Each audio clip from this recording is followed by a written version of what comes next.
Bonsoir à tous, bienvenue sur Monaco Info si vous nous rejoignez.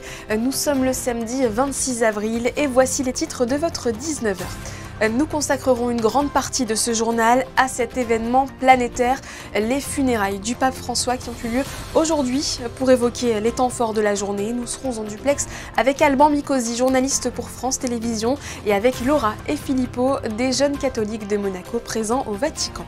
Nous rejoindrons ensuite notre équipe aux États-Unis auprès des fidèles de New York qui, outre-Atlantique, rendent hommage au souverain pontife. Et puis nous ouvrirons une page sport avec notamment du basket et la victoire de la Roca Team face à Barcelone, la défaite en finale du trophée Coupe de France du MBA et puis le tournoi Sainte-Dévote de rugby à 7. Tous les yeux étaient rivés sur Rome ce samedi. Plus de 400 000 fidèles étaient sur place, tout comme de nombreux souverains et chefs d'État. Le prince Albert II et la princesse Charlène ont fait le déplacement. Le prince William pour représenter son père, le roi Charles III. Donald Trump, Volodymyr Zelensky qui ont à la surprise générale échangé au sein de la basilique Saint-Pierre. Cette journée historique, vous avez pu la vivre en direct sur Monaco Info. Et dans l'Hexagone, sur France Télévisions, c'est Alban Mikosi qui était chargé avec d'autres journalistes de commenter la cérémonie. Il est en duplex avec nous. Bonsoir Alban Mikosi. Bonsoir. Comment pourrait-on qualifier ces obsèques à la fois historiques et différentes par leur sobriété? Oui, je crois que vous avez trouvé la bonne formule. Les obsèques tout à la fois historiques avec toute la pompe, toutes les traditions catholiques qui évidemment ont été respectées avec notamment cette foule incroyablement nombreuse place Saint-Pierre. Les obsèques aussi dans la simplicité parce que depuis le pape Jean-Paul II et surtout avec François, on a abandonné un certain nombre de gestes qui étaient traditionnels et qui étaient un peu surannés, un peu du Moyen-Âge. Et le pape François a voulu quelque chose de sobre. Alors sobre, ça veut dire par exemple un cercueil composé d'un seul bois, un cercueil en un seul morceau, le cercueil posé au sol, la présence de migrants, la présence de pauvres mise en évidence, et puis finalement cette mise en terre à la basilique Sainte-Marie-Majeure qui était très très chère à son cœur, loin des ors du Vatican. Et quelle a été l'image marquante de cette matinée? L'image forte pour moi, c'est quand même lorsque le cercueil du pape arrive. Vous savez, il y a eu cette montée d'applaudissements des gens et la cérémonie a eu lieu. C'est une cérémonie religieuse. En principe, les cérémonies religieuses, c'est long. Et quand ça touche à sa fin, les gens ont tendance à partir. Là, les gens n'arrivaient pas à partir. Il y avait 200 000 personnes environ sur la place et les gens sont restés longtemps après la fin de la messe pour dire un dernier au revoir à ce pape qui finalement était très cher à leur cœur. Il y a aussi, on peut parler de cette entrevue improbable entre Trump et Zelensky au cœur de la basilique Saint-Pierre. Oui, ça c'est très très improbable. On va dire que c'est presque le premier miracle que le pape François établit, puisque théoriquement, une basilique, c'est pas fait pour y faire des rencontres diplomatiques. Et en plus, le président Zelensky avait annoncé hier qu'il n'avait pas très envie de venir à Rome, compte tenu de ce qui se passe actuellement dans la relation avec Donald Trump. Il n'empêche qu'il est venu. Il n'empêche que les deux hommes se sont parlé et il n'empêche que la Maison-Blanche dit que c'est une journée qui aura été constructive. Alors, constructive en quoi? On le verra d'ici quelques jours. Mais c'est certain que cette rencontre, qui finalement était imprévue, a été rendue possible par la diplomatie du Vatican, qui dans ces cas-là, sait faire les choses très discrètement. Pour rappeler rapidement les temps forts, la messe funéraire qui a débuté au Vatican sur le parvis de la basilique Saint-Pierre, avant que le cercueil du pape soit transféré à la basilique Sainte-Marie-Majeure dans le centre de Rome. C'est le pape François qui a souhaité être enterré à cet endroit. Et c'est une première depuis 300 ans pour un souverain pontife. Effectivement, c'est un lieu qui est cher à son cœur. C'est là où il venait systématiquement lorsqu'il avait terminé un certain nombre de voyages à l'étranger. Moi, je l'ai accompagné par exemple en Irak. Et Dieu sait que ce voyage était compliqué à organiser. Et quand le pape est revenu, eh bien, il est venu à Sainte-Marie-Majeure prier tout seul pour remercier la Sainte Vierge, comme il disait, d'être revenu en vie et avec tout l'entourage en vie, parce qu'on a appris plus tard par des écrits qu'il a laissés qu'il y avait eu des tentatives d'attentat en Irak et que finalement, eh bien, tout s'était passé correctement. L'attentat a été déjoué à la dernière minute, la voiture a explosé, mais il n'y avait personne dedans et personne n'a été blessé. Et pour lui, c'est le signe de la providence. Merci beaucoup Alban Mikosi d'avoir pris le temps de répondre à nos questions. Avec plaisir. Quel regard les jeunes ont-ils porté sur cet événement? Nous accueillons tout de suite deux jeunes chrétiens de la Principauté. Le groupe, composé d'une quarantaine d'adolescents au total, est arrivé en bus ce matin à Rome en pèlerinage pour participer au jubilé des adolescents. Compte tenu des circonstances, ils ont finalement assisté aux obsèques du pape François. Bonsoir Laura, bonsoir Filippo. Bonsoir. Où est-ce que vous avez suivi la cérémonie? Avec qui? Alors, on a suivi de la rue, en fait, de la rue derrière la place Saint-Pierre. Et on était avec tout le groupe du diocèse, avec voilà, tous les accompagnants et tous les jeunes. Qu'est-ce que vous avez ressenti à ce moment-là? Alors, c'est vraiment quelque chose de très émouvant parce que c'est le seul pape qu'on a connu jusqu'à maintenant. Donc, c'est vraiment un phénomène historique. En plus, on est jeunes, donc avoir l'opportunité de voir ça, c'est vraiment un honneur pour nous d'être là. Et de voir vraiment toute cette ambiance, d'être avec d'autres jeunes du monde entier. On a vraiment rencontré des jeunes du monde entier, donc c'est vraiment très solennel. Et qu'est-ce que le pape François représentait pour vous? Le pape François sûrement représentait plusieurs messages. Il essayait à chaque fois d'exposer un message surtout de paix et de cohésion entre les différentes cultures, je trouve. Et pour vous, Laura? Il le fait beaucoup pour les jeunes et oui, son message principal restait tout de même la tolérance entre tous, la charité et vraiment accueillir tout le monde les bras ouverts. Et en tant que jeune, c'est quand même super important pour nous aussi ces valeurs-là.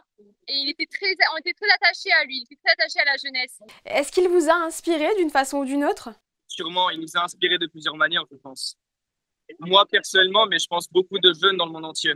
Est-ce qu'il y a une image marquante que vous retenez, une phrase par exemple? Je pense que son message en général était quelque chose de très important et très marquant, surtout dans la génération et les temps que nous sommes en train de vivre maintenant. Et son message de paix reste quand même très important. Et quand on témoigne le thème de ce jubilé porteur d'espérance, il témoigne vraiment un message d'espoir et qui est vraiment important, surtout pour nous, la jeunesse, et d'espoir d'une vie meilleure, de paix, et dans ce monde qui en ce moment des temps un peu difficiles. Donc un mot sur le jubilé des ados, parce que vous vous rendez à Rome à l'origine pour ça. En quoi cela consiste et comment le rendez-vous a-t-il été remanié? Sûrement, on ne s'attendait pas aux funérailles du pape. Donc, on est arrivé ce matin très tôt, vers 5h36. On est passé 2 minutes à l'hôtel pour poser toutes les valises et nous sommes partis de suite aux obsèques. Donc, on ne s'attendait pas à cette partie-là. Et maintenant, ça reste une surprise. On va voir un peu comment est-ce que ça va se dérouler. Et le jubilé reste quand même un temps de fête au départ. Il y a certains événements qui ont été maintenus. Comme ce soir, on a une veillée voilà, entre jeunes. Par contre, la canonisation de Carlo Acutis demain a été annulée et du coup a été remplacée par les funérailles du pape. Donc il y a quelques arrangements qui ont été faits comme ça. Mais après, l'esprit de jeunes, de partage, de charité entre tous, il reste là parce que ça reste quand même voilà, le jubilé des adolescents. Est-ce que vous avez déjà rencontré d'autres jeunes? Oui, on a rencontré plusieurs jeunes qui venaient d'Italie, du Mexique, d'Espagne et de beaucoup de pays différents. Et qu'est-ce qu'on peut vous souhaiter pendant ce séjour? On espère, je pense, découvrir voilà, d'autres cultures, échanger avec des jeunes, d'autres jeunes du monde entier, découvrir voilà, leur manière de voir les choses et échanger sur leur culture et sur les consciences. Après, on espère aussi découvrir aussi un peu la foi, approfondir un peu certaines notions, peut-être qu'on n'a pas l'habitude parce que ça reste un événement exceptionnel. Et finalement que la religion touche encore beaucoup les jeunes, parce qu'on dit souvent qu'elle est boudée aujourd'hui. C'est pas le cas, on le voit d'ailleurs avec cet événement, les funérailles du pape François. Oui, en effet, c'était même très impressionnant. La place Saint-Pierre était vraiment remplie, toute la rue après était vraiment remplie. C'était très impressionnant à voir, surtout dans les images, parce qu'on voyait à travers un écran, mais de vue en fait du drone, c'était vraiment tout rempli. Donc non, la foi est encore bien présente dans le monde. Eh bien, merci beaucoup, Laura et Filippo, d'avoir été avec nous. Merci. Merci beaucoup. Et les hommages affluent du monde entier. Notre correspondante à New York, Alexandra Pani, est allée recueillir les témoignages de fidèles devant la cathédrale Saint-Patrick, édifice emblématique de la ville. Oui, vous l'avez dit, un hommage mondial. Et ici même à New York, les millions de fidèles ont été touchés par l'annonce de la disparition du pape François en ce lundi de Pâques. Le jour même, un premier hommage lui a été rendu en la cathédrale Saint-Patrick par le cardinal Dolan. Le pape François s'était rendu à New York il y a 10 ans. À l'occasion d'une tournée américaine en septembre 2015. Il s'était même adressé à la tribune des Nations Unies.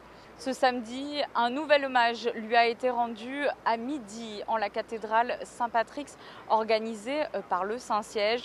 De nombreux fidèles ont tenu à s'associer tout au long de cette semaine à cet hommage. Je vous propose de revenir sur les quelques témoignages que j'ai pu recueillir. I think that Pope Francis was very good with the Catholic youth. He reached out to all of us and just wanted to know that we were welcomed and that we can do it and that we can make it through the hardships in our world. We were very sad to hear that he passed away. He was the Pope for, I think, all the people. I think even non-Catholics respected him and that he opened the doors to loving everyone for who they were. And I think he'll be sadly missed, but I think he started us thinking about accepting all people. Not that much of a religious person, but I definitely think that he opened a new view on Catholicism and it being inclusive for everyone.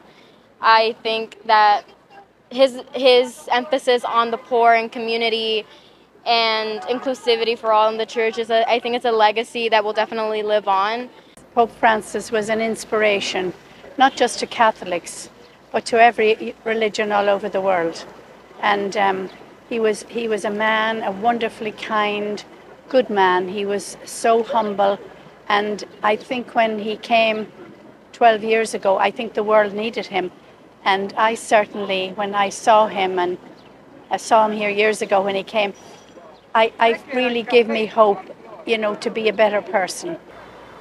Un pape qui marquera l'histoire par son ouverture d'esprit et sa main tendue à la jeunesse. Et à Monaco, en l'église Saint-Charles, des vêpres seront célébrées tous les soirs de cette semaine. À 19 h dès lundi, un registre de condoléances sera également mis à disposition. Saviez-vous que le pape François a décidé de s'appeler François en référence à Saint François d'Assise? Il voulait comme lui une église pauvre pour les pauvres. Saint François d'Assise fait partie des saints catholiques les plus connus. Une exposition dont le vernissage a eu lieu hier, comme vous pouvez le voir sur ces images, lui est consacrée à l'Agora, la maison diocésaine de Monaco. L'occasion de découvrir la vie de ce messager de la paix à travers l'art. Vous avez un mois jusqu'au dimanche 25 mai. Passons au chapitre sportif avec tout d'abord du basket et cette très belle opération de la Roca Team en quart de finale des playoffs d'Euroleague. Les Monégasques ont remporté le match de hier à Gaston-Médecin, 92 à 79 face à Barcelone. Plus qu'une victoire et Monaco ira au Final Four. Le résumé du match est signé Frédéric Elio. Monaco n'est plus qu'à une victoire du deuxième Final Four d'Euroleague de son histoire, porté par un Alpha Diallo bouillant d'entrée. L'ailier inscrit 15 des 17 premiers points de son équipe. La Roca Team a nettement dominé le Barça et mène 2-0 dans la série. Un succès collectif grâce, encore une fois, à une défense de fer, une grosse intensité et un basket collectif, 28 passes décisives. Jordan Lloyd, 13 points en 15 minutes et Matthew Strazel, 12,5 passes, ont joué un rôle déterminant. Mais que dire du match de Mame Diaité ? 20 points à 100% au tir, le pivot a marché sur les intérieurs catalans. À la mi-temps, Monaco est à +9 et ne va pas connaître de coup de mou. Diallo, 21 points, à 7 sur 7 à 2 points et Mame Diaité continue leur festival. Monaco enchaîne les interceptions et les dunks qui font rugir Gaston-Médecin. Terry Tarpé se joint à la fête avec un poster sur la truffe de Jabari Parker. Barcelone n'a pas de solution et ne reviendra pas. 92 à 79, ça fait 2-0 pour Monaco. On amène cette physicalité sur les deux matchs. Je pense qu'on n'a jamais réussi de la saison à jouer avec cette intensité de manière constante et on en a tous conscience. On en a tous conscience, pardon, et on a un but commun. Tout le monde se bat pour la même chose et on le voit défensivement et c'est ce qu'on a en tête principalement, c'est la défense. Et la Roca Team devra mettre la même intensité dès le début du match 3 à Barcelone mercredi afin de clore la série le plus tôt possible. rencontre à suivre dès 19h. Pour ce qui est de l'équipe féminine, l'ambiance est tout autre. Le match face aux joueuses de Rouen-Biorel hier soir s'est soldé par une défaite.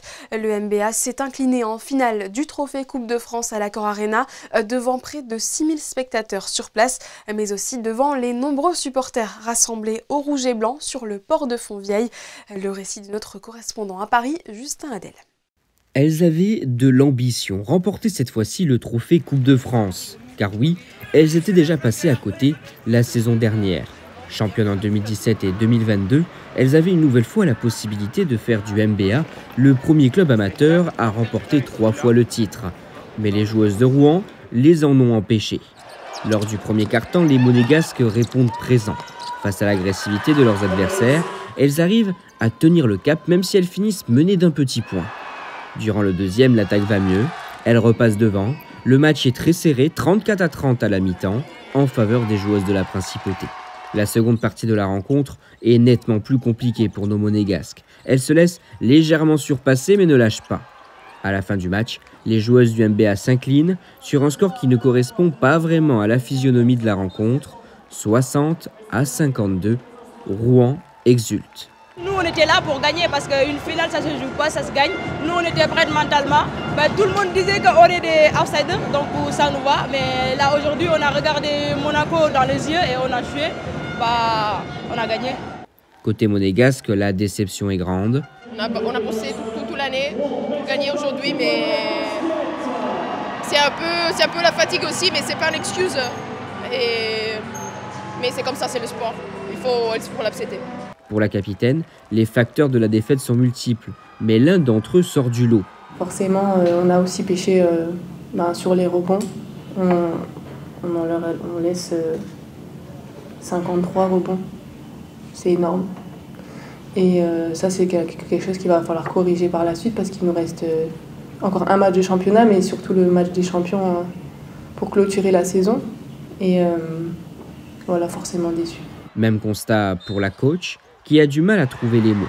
Je pense que j'ai jamais vu ça, entre nous. 53 rebonds. J'ai jamais vu ça. Dans le vestiaire, en mi-temps, je dis 14 rebonds off. On peut pas, on donne toujours deuxième chance.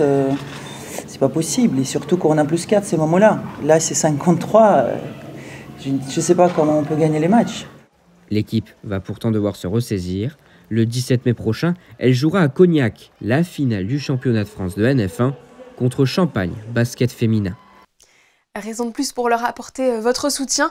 Le dernier match à domicile, ce sera à l'Annonciade le 3 mai prochain à 20h face à l'US Colomiers pour la 22e journée de championnat. Nous vous en parlions dans notre édition d'hier à l'occasion de son coup d'envoi. Le tournoi Sainte-Dévote réunit au Stade Louis II 24 équipes de jeunes rugbymen de moins de 12 ans. Coup de projecteur aujourd'hui sur le parrain de cette compétition internationale de rugby à 7, la légende sud-africaine Tendai Mtawarira, dans ce reportage de Frédéric Elion et Jean-Alexandre Dordet. Tout le monde l'appelle The Beast. Pas besoin d'explication, rien qu'au surnom et à la carrure, on comprend quel genre de joueur était Tendai Mtawarira. Un pilier surpuissant sélectionné à 117 reprises avec l'Afrique du Sud. Le pilier des box succède à Antoine Zegdar en tant que parrain du tournoi Sainte-Dévote. It's an amazing privilege, to be a custodian of such a wonderful event, that promotes rugby amongst grassroots, under 12s. It's super special. So I'm really grateful to be in Monaco supporting the Sainte-Dévote and looking forward to the kids running around and throwing the ball around and having some fun. The Beast est né et a grandi au Zimbabwe. Il découvre le rugby sur le tard et se souvient de ses premiers moments ballon en main. My first memories of me trying to figure out how to pass a rugby ball and being clueless in it. And before that, I had been a soccer player. So I started playing rugby quite late when I was 9, 10 years old. So, trying to figure out, how to carry the ball, how to pass it and kick it. I thought I was going to be a fly-off, but that didn't work out. Ended up in the front row, but it was so much fun. Yeah. Sacré champion du monde en 2019 au Japon avec les Springboks, The Beast aura eu une carrière exceptionnelle. Un exemple à suivre pour tous les jeunes rugbymen présents sur ce tournoi Sainte-Dévote. La deuxième édition du Padel Best a été lancée ce samedi au Grimaldi Forum. Pendant 2 jours, l'événement revient sous un format village, quand le sport rencontre l'art et le business, avec la présence d'entreprises de divers secteurs et de stars du football. Cela donne ça. Gaëtan Lebrun et Jean-Alexandre Dordet. Organisée par Roberta Ceccarelli et Gianmarco Nardi, cette nouvelle édition du Padel Best Village transforme le Grimaldi Forum en théâtre des sports de raquettes. Tennis de table, pickleball et surtout padel sont mis à l'honneur le temps d'un week-end. L'occasion idéale pour les sponsors, équipementiers et acteurs du milieu du sport de prendre part à la fête. Padel, vous savez, c'est un sport très bien joué aujourd'hui en France. Et cette année, il a eu un vrai boom. Donc, nous avons poussé vraiment sur le côté sport et business mélangé. Nous avons donné la possibilité aux sponsors et aux sportifs de partager et de découvrir un peu les innovations du monde du padel et de la vie après le sport. Surtout du côté sportif. L'attraction principale de ce week-end est une fois de plus la 3e édition de la Givova 5 Padel Cup, un format regroupant 5 tournois mettant en avant de nombreuses célébrités du milieu du sport, comme Vincent Candela, ancien champion du monde avec les Bleus, et l'ancien gardien de but Sébastien Frey. Aujourd'hui, je vais faire un peu de pickball. C'est un sport qui est en train de monter en puissance, on va dire. Donc moi, j'ai décidé, j'ai dit à l'organisateur, j'allais faire un peu de pickball pour promouvoir un peu ce sport. C'est vrai que le paddle, je suis un peu, il y a ce côté, ils ont ce côté encore compétition. Malgré qu'on se retrouve, on rigole, on blague, mais quand je les vois jouer sur le terrain, vraiment, il y a ce côté compétitif où c'est que ils jouent vraiment pour la gagne. C'est toujours magnifique de se retrouver, les anciens joueurs. La plupart d'entre nous, on est amis, on bouge beaucoup dans le monde entier. Puis quand Monaco, Monte Carlo nous appelle, c'est avec grand plaisir parce que c'est magnifique. Moi, je vis en Italie, mais j'oublie pas mes racines en France. Donc c'est entre la France et l'Italie. Donc pour moi, c'est toujours un plaisir de venir sur Monaco. Cette 2e édition du Padel Best Village allie aussi le côté humanitaire à l'esprit sportif.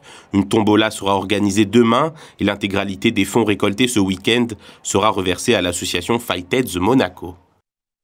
Poursuivons avec ce rendez-vous mêlant humour et tubes des années 80 afin de lutter contre les cancers pédiatriques et de soutenir les familles touchées par la maladie. La Fondation Flavien a privatisé l'auditorium Régnier 3 pour son concert One Man Show Pousse la vie, avec à l'affiche Yvan Cassard et François-Xavier de Maison.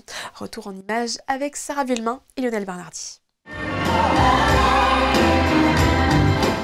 La musique permet de redonner de l'espoir et le sourire le temps d'un instant. Et c'est ce qu'a voulu faire Denis Macario, président de la Fondation Flavien, en regroupant humoristes et chanteurs.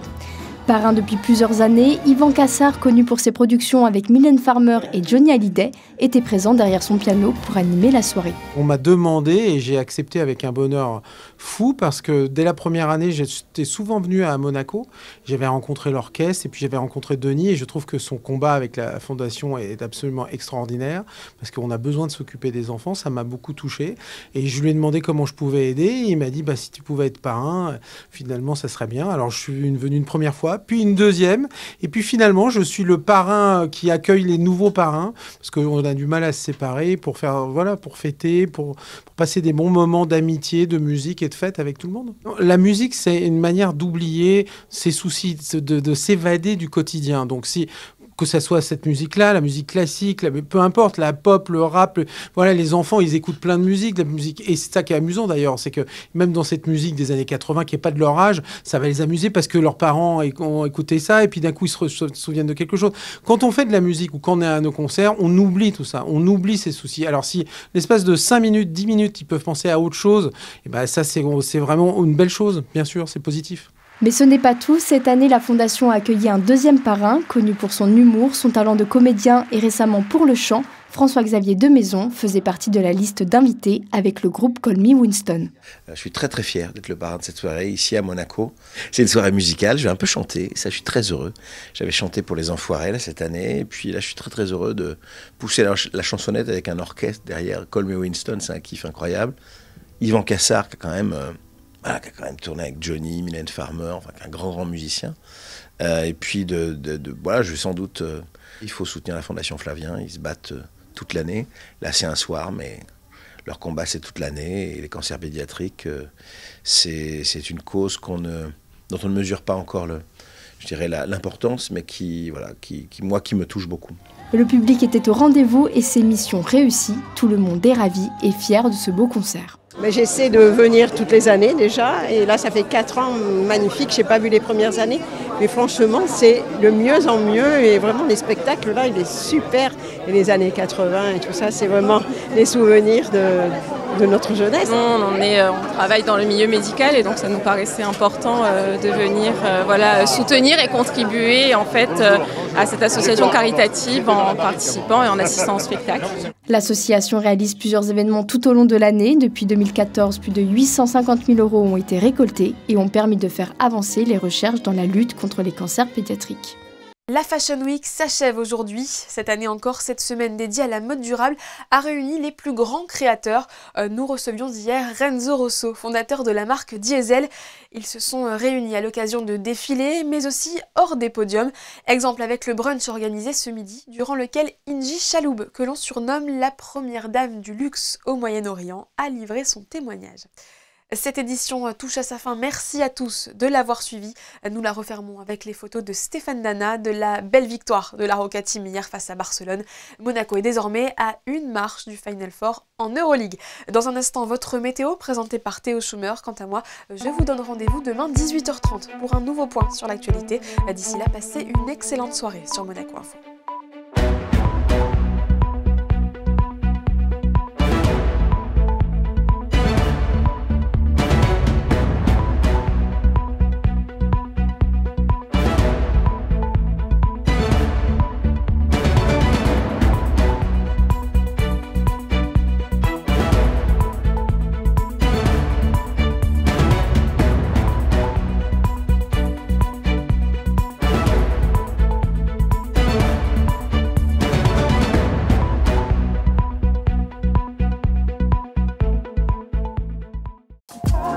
Retrouvez la météo avec Maya Bay, le restaurant référence thaï japonais de Monaco.